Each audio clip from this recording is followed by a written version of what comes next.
지난 8월 2일 국회 정보위 JTBC의 보도가 눈길을 끈다. 서훈 국정원장은 이 자리에서 북한의 미사일 시험에 대해 보고를 했는데요. 북한은 미사일 실험을 계속하고 있는데 우리는 도대체 무엇을 하고 있느냐는 질문에 처음 원장은 올해 북한보다 사거리가 더 길고 더 강력한 미사일 훈련을 진행했다라고 답을 했습니다. 다만 미사일의 종류와 구체적인 시기는 언급하지 않았습니다만 훈련 횟수는 10번 미만이라고 했습니다. 국정원이 우리의 미사일 훈련 사실을 밝힌 것은 매우 이례적인데요.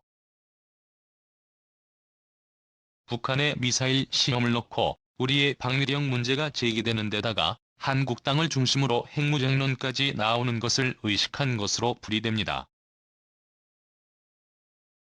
서 원장이 미사일 훈련을 했다는 것을 밝힌 배경도 배경이지만 서 원장의 답변 중 주목해야 할 점은 올해 북한보다 더 긴 사거리에 더 강력한 미사일 훈련을 했다는 대목입니다.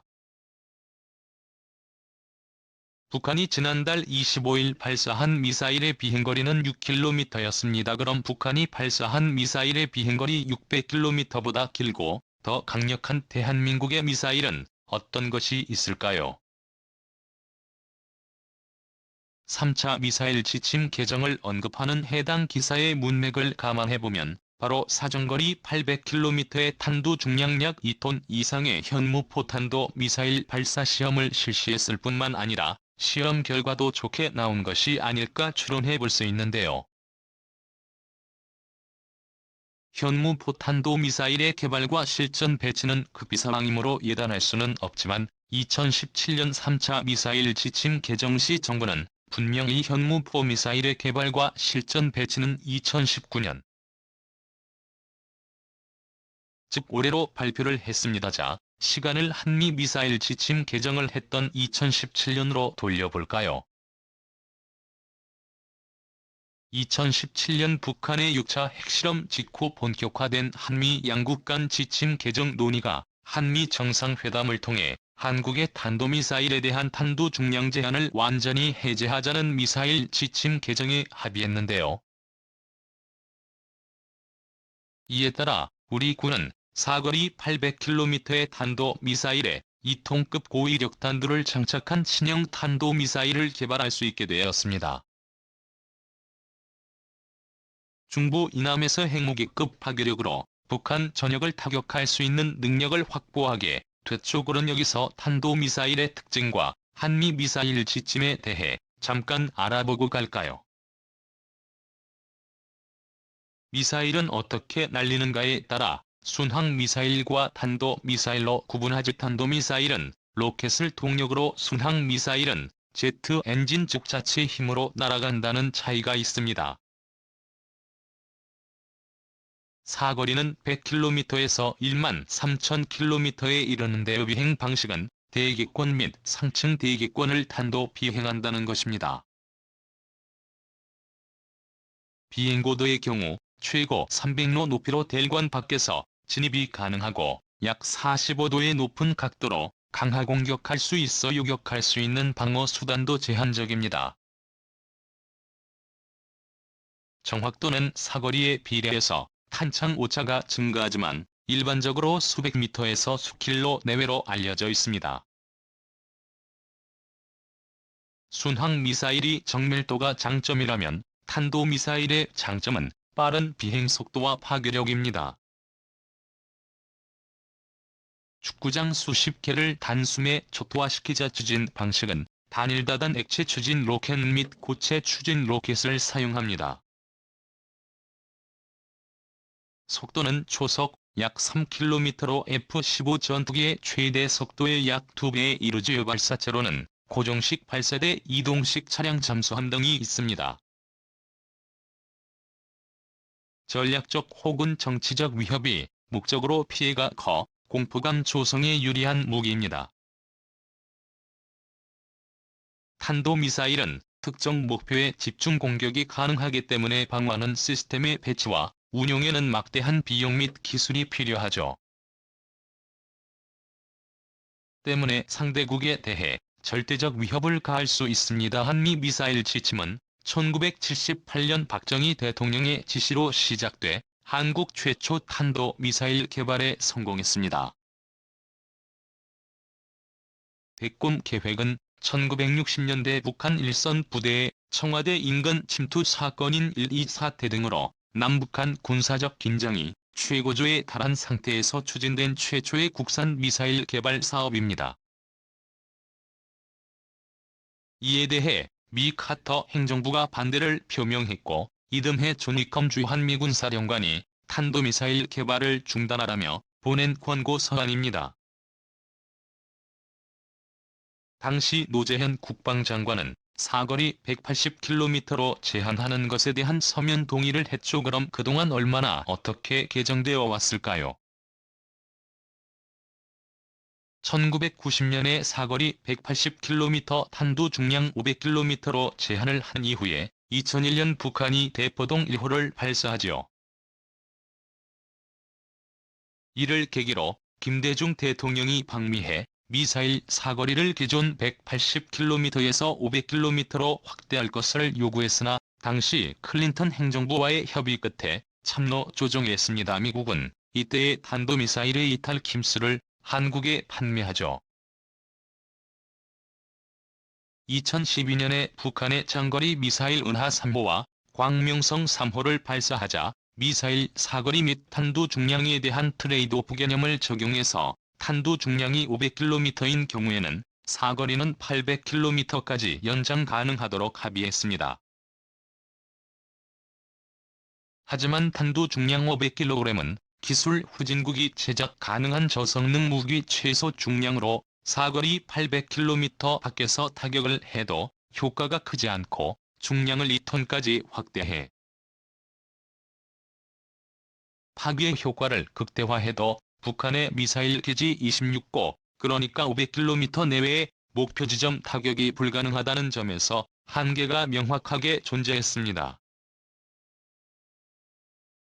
2017년에 사거리 800km 탄도미사일 2톤급의 고위력탄들을 장착한 신형 탄도미사일 개발이 가능하게 됐는데요. 이는 중부 이남에서 전술핵 파괴력으로 북한 전역을 타격할 수 있는 능력을 확보해서 북핵 억제력을 실제화하게 됐죠. 하지만 이때도 연구용 우주 발사체의 고체 연료 제한 및 무인 항공기 중량 제한은 그대로 유지해 추후 이 문제의 해결이 절실한 상황입니다. 북한 전역에 구축된 3개의 미사일 벨트에 각종 미사일 1000여 개를 배치한 것으로 알려졌습니다. 비무장지대에서 북쪽으로 50에서 90km 떨어진 지역에 구축된 제1 벨트에는 남한 전역을 타격하는 스커드 미사일이 자리 잡고 있습니다. 현재 500km에서 600여 기가 배치돼 있고 이동식 발사대도 40대 안팎입니다. 비무장지대 북방 90km에서 120km에 구축된 이 벨트에는 노동 미사일이 배치됐습니다. 200기에서 300기가량 있는 노동 미사일의 이동식 발사대는 30대가량입니다. 대산 벨트는 평안북도 철산에서 경상남도 감독산과 자강도 중광을 기준으로 한 후방 지역입니다. 비무장지대에서 175km 북쪽인 이곳에는 30에서 50여 기로 추정되는 무수단 미사일이 배치돼 있습니다. 30대 안팎의 이동식 발사대에 의해 이동하면서 발사하면 괌 미군 기지까지 타격할 수 있습니다. 최근에는 화성 10-45 대륙간 탄도미사일급도 배치될 가능성이 있어서 군은 예의주시하고 있습니다. 이에 맞서 우리 군도 현무 계열 탄도미사일 수량을 더욱 늘릴 계획입니다. 자, 그럼 현무포 탄도미사일은 어느 정도 위력을 가졌는지 살펴볼까요? 우리 군이 가진 현무 탄도미사일로는 사거리 300km의 현무 예의와 사거리 500km의 현무, 입이 사거리 800km의 현무 시위가 있습니다. 또한 순항 미사일, 현무3, 현무3P, 현무 3실을 운영하고 있습니다. 탄도미사일의 탄두 중량 제한이 해제됨에 따라 우리 군은 미사일의 탄두 중량을 최대 2톤 규모로 확대한 미사일을 개발 중인데요. 탄두 중량이 톤의 미사일이 개발되면 미국에서 개발한 벙커버스터보다 2배에서 3배 파괴력과 관통 능력을 가질 것으로 보입니다. 그렇게 되면 김정은 위원장을 비롯한 북한 지도부가 유사시 수도 평양을 버리고 삼지연을 포함한 북부 지역의 지하시설로 숨어도 우리 군의 탄도미사일 공격을 피할 수 없게 되죠. 현무 2시 탄도미사일은 사거리가 800km에 달해 남부지방에 배치해도 북한 전역을 타격할 수 있는 탄도미사일이지만 사실 탄두 중량이 500kg으로 제한돼 위력에 한계가 있었습니다. 500kg의 탄두를 장착한 미사일은 위력이 비행장 활주로를 파괴하는 정도에 그친다는 게 군사 전문가들의 평가입니다. 가장 중요한 것은 북한 지도부를 포함한 핵심 시설의 고강도 응징을 예고함으로써 도발을 억제하는 효과가 있다는 것입니다. 우리가 독자적인 대량 보복 능력을 갖춰야 북한에 대한 억지력을 보유할 수 있기 때문에 현무 계열의 탄도미사일 성능 향상이 절실합니다. 무엇보다 북한군이 작전에 들어가기 전에 제거한 것이 최선입니다. 자, 그럼 시험포 탄도미사일에 대해 알아볼까요? 현무 포탄도미사일은 단거리 탄도미사일로 사거리 800km에 탄두 중량이 2톤 이상이며 마하 10의 속도에 2019년에 실전 배치될 예정입니다. 현재 현무 포탑재용으로 검토되고 있는 2톤급 번벙커버스터는 GBE 이후 57개 비유의 칼 등으로 800km급 탄도미사일에 이러한 탄두가 장착된다면 북한의 김정은 지하벙커 등 핵심 군사시설에 대한 강력한 위협으로 작용할 것입니다. GBE 18 레이저 유도 폭탄은 2009년 5월 북한의 2차 핵실험 직후 공군의 요청으로 미 의회의 승인을 받아 150여 발을 도입한 번벙커버스터로 관통력은 지하 30m 이상이며 강화 콘크리트 기준으로는 6m를 관통하는 파괴력을 보였습니다. GBE 57은 미 공군의 전략 폭격기 PT에 탑재하는 번벙커버스터로 GPS 유도로 지하 60m 및 광학 콘크리트 8m를 관통합니다. 이처럼 3차 개정 이후 우리 군은 이미 관련 기술을 확보고 있어 현무 포탄도 미사일은 2010년 양산과 동시에 실전 배치가 가능할 것으로 보도되어 왔는데요. 하지만 2010년 5월 문화일보에 현무포의 개발 중단이 검토 중이라는 기사가 올라와 관심을 모았죠. 정리하자면 문재인 정부 들어 군에서는 사거리 800km로 양산체제에 들어간 현무2 양산을 축소하였고 이미 기술을 확보하여 2010년 양산 예정인 탄두 중량 톤 이상의 버스터급 단거리 탄도미사일을 개발하는 현무의 사업 중단까지 검토하고 있다는 주장이 제기된 것입니다. 앞서 말씀드린 서훈 국정원장의 국회 국방위 발언이나 이미 2018년 국방 예산에서 현무 사업 예산을 당초 계획인 3천억에서 4천억보다 늘려 5천억 원으로 잡았던 만큼 큰 문제 없이 이루어지리라 기대합니다.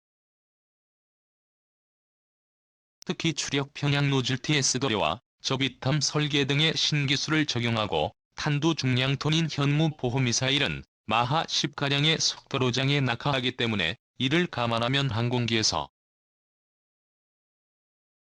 투하하는 GBU-28이나 GB-50보다 2배 이상의 파괴력과 지하 관통력을 가질 것이어서 사실상 전술핵무기급의 전략무기가 될 것이라고 한국군은 평가하고 있습니다.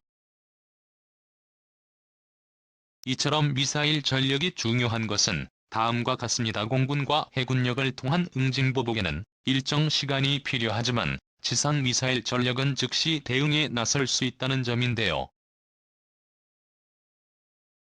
사시 개전 초 북한의 장사정포와 탄도미사일 등을 빠른 시간 내에 제압하고 우리의 피해를 최소화하면서 주기의 전쟁을 종결시키는 공세적 작전 개념을 수립할 수 있을 것으로 보입니다.